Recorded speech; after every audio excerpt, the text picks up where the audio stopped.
Hi అండి, వేడి వేడి చేపల కూర అయితే రెడీ అయిపోతుంది. మీరు చూస్తుంది హసీనా భాషా వ్లాగ్స్ 96. ఇవాళ వచ్చి వీడియోలో చేపల కర్రీ ఎలా చేయాలో చూసేయండి. చందవలస చేపలు చాలా టేస్టీగా అయితే ఉంటాయి. ఇవాళ సండే స్పెషల్ చందవలస చేపలు అయితే చేశాను. మీరేం చేశారో కామెంట్ చేసేయండి. ఇవాళ మా చేపల కూర ఎలా ఉంటుందో ఒకసారి మీరు కూడా చేసి టేస్ట్ చేయండి.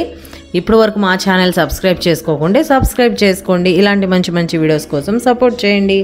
ఇక్కడ వచ్చేసి మా వారు ఇవాళ సండే కాబట్టి చేపలు తెచ్చారు బజార్ వెళ్ళి. ఆ చేపలు కూడా చందవలస చేపలు, ముళ్ళు ఉండవంట అసలు ఇవి. ఇంతకుముందు కూడా ఒకసారి తెస్తే చేశాను, చాలా టేస్టీగానే ఉంటాయి.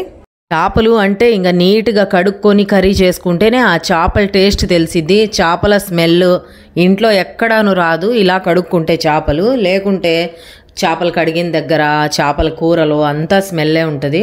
ఆ స్మెల్ లేకుండా చేపలు ఎలా కడుక్కోవాలంటే ఇలా కడుక్కోవాలి. చూడండి, ఇది ఒక్కొక్క పీస్ బాగా ఒక బండ మీద వేసి బాగా రుద్దుకోవాలి. చేప గట్టిగా పట్టుకొని ఇవి కడిగేటప్పుడు జాగ్రత్తగా కడగాలి. నాకైతే ఇలా రుద్దేటప్పుడు ముళ్ళైతే గుచ్చుకుంది. ఇంకా కళ్ళుప్పు వాడేవాళ్ళు కళ్ళుప్పు వేసుకోవచ్చు. నేనైతే సాల్ట్ అలాగే పెరుగు ఒక నిమ్మకాయ వేసేసి శుభ్రంగా 1 by 1 వేసి బాగా కలిపి రుద్దేశాను. ఒక్కో పీస్ రుద్దుకొని మొత్తం ఇందులో వేసి మళ్ళీ కొద్ది పెరుగు వేసి ఒకసారి రుద్దాను. తర్వాత కొద్దిగా సాల్ట్ వేసి ఒకసారి ఇట్లా కడుక్కోవాలి. ఇట్లా కడుక్కుంటేనే చేపల కూర చాలా బాగుంటుంది. కనీసం ఒక అరగంట సేపు చేపలు కడగటానికి కేటాయించాలి.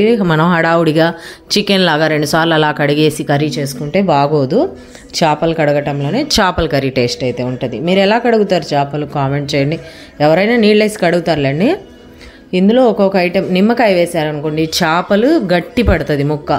అదే పెరుగు వేస్తే స్మెల్ రాకుండా ఉంటుంది. ఉప్పు వేస్తే ఆ గలీసంతా పోతుంది.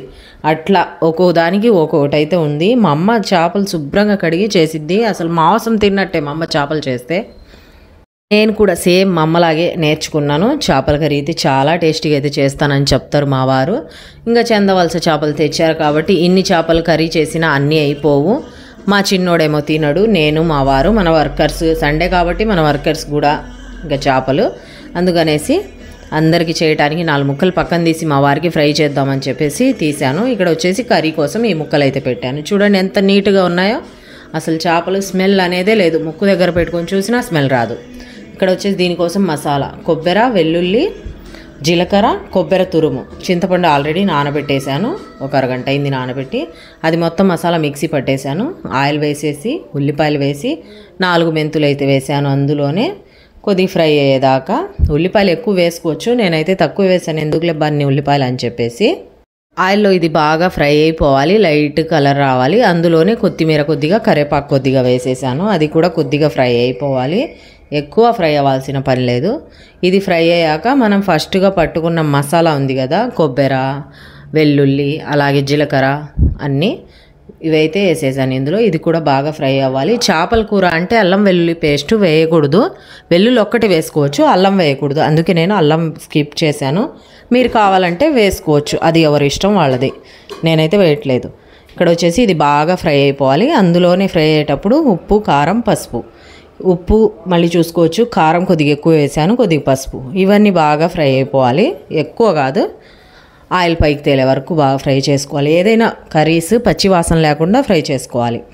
ఇలాగ మా అమ్మ కూడా అంతే, చాలా ఎక్కువ ఫ్రై చేసిద్ది. అలాగే నిమ్మకాయ రసం, అదే చింతపండు రసం అయితే వేసేస్తున్నా ఇందులో. మసాలా ఆయిల్ పైకి తేలింది కాబట్టి చింతపండు రసం వేసి ఉప్పు, కారం అన్నీ చూసుకొని అది తెరలేటప్పుడు వాటర్ చేప ముక్కలు అయితే వేసేస్తున్నా. 1 by 1 చేప ముక్కలు ఎక్కడెక్కడ వేసి కదిలించకుండా చెంచాతో అటు ఇటు కదిలిస్తే పగిలిపోతుంది. అందుకే నీట్గా అయితే చేసుకోవాలి. చేపల కూర అయితే ఉడుకుతుంది. ఇది చేపలు ఉడికే ముందుగా ధనియాల పొడి కొద్దిగా అయితే వేసుకొని కొద్దిసేపు ఉండంగా స్టవ్ అయితే ఉప్పు, కారం అన్నీ చూసుకొని కావాలంటే మళ్ళీ వేసుకొని ఉడకబెట్టుకోవచ్చు. కర్రీ అయితే రెడీ అయిపోతుంది. చేపల కూర ఇదిగోండి, చేపల కూర అయితే రెడీ అయిపోయింది. టేస్ట్ చూద్దామని వేసుకున్నా, టేస్ట్ అయితే సూపర్గా ఉంది.